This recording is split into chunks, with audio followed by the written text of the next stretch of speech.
I have been involved in civil rights work probably since 1979, working in mainly these two areas. I've done some work in retail discrimination, but the bulk of my commitment is around police misconduct, and largely because the African American community, particularly African American males, are disproportionately affected by police misconduct. Now that flows out of the civil rights movement as Dr. King was involved in. I mean, after all, my memories of that period were, frankly, the law enforcement people using police dogs and arresting people and having the dogs attack them when folks were trying to peaceably assemble. There's a lot of anxiety, a lot of frustration that goes with the police brutality because there's this sense that there's nothing you can do about it.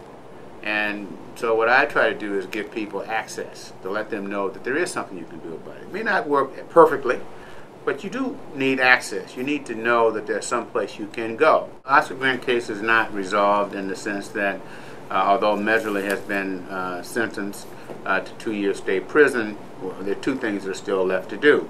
One, there's a federal investigation ongoing about whether his federal civil rights were violated. And number two, a civil case is presently pending in federal court, and we are sort of gradually working toward a trial date in that case. Now, it is true that Oscar Grant has, in fact, galvanized the community, if you will. But I'm going to tell you, there are a lot of other police shootings that occur all the time. In OPD, we've been in the midst of reform efforts.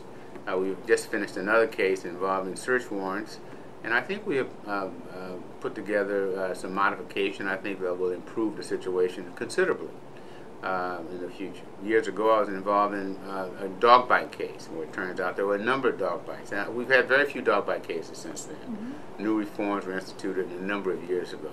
But the Riders case that we've been involved in, a lot of reforms have taken place. Although we're still in it, a lot of progress has been made. Other departments also see what happens in Oakland. They see the kind of reforms we put together in Oakland, and then they implement them in their department. I don't understand why you mistreat people. To some extent, it's about history. It's about culture. Within a department, I wrote this book a number of years ago called Blue versus Black. Let's end the conflicts between cops and minorities. And one of the things when I was working through that book, I really come to appreciate that the culture of a department really dictates the future of that department. If that department has a culture of cowboyism, assaults and beatings and stuff, that new officers come in, get caught up in that, because in order to move forward, you sort of got to participate as well. You have to be able to break that cycle. And if you can't break that cycle, you can't expect the outside people to get that done. It has to be done internally, but it also has to be done internally, but it has to have the outside pressure, like what we're trying to do in Oakland. We haven't by any means stopped acts of police brutality, but at the same time, we probably don't have the same number of vicious beatings that we had years ago. Mm-hmm. Although I'm not going to wood when I say that. I chose this law to do, and because I could see that there was a real need for it. And that came about as a consequence, it seems, in my own sense, of what I saw Dr. King do and some of the other great people of that era. No, not that I'm on their level, it's just that I was impacted by that. And I think others should be. So we should remember that the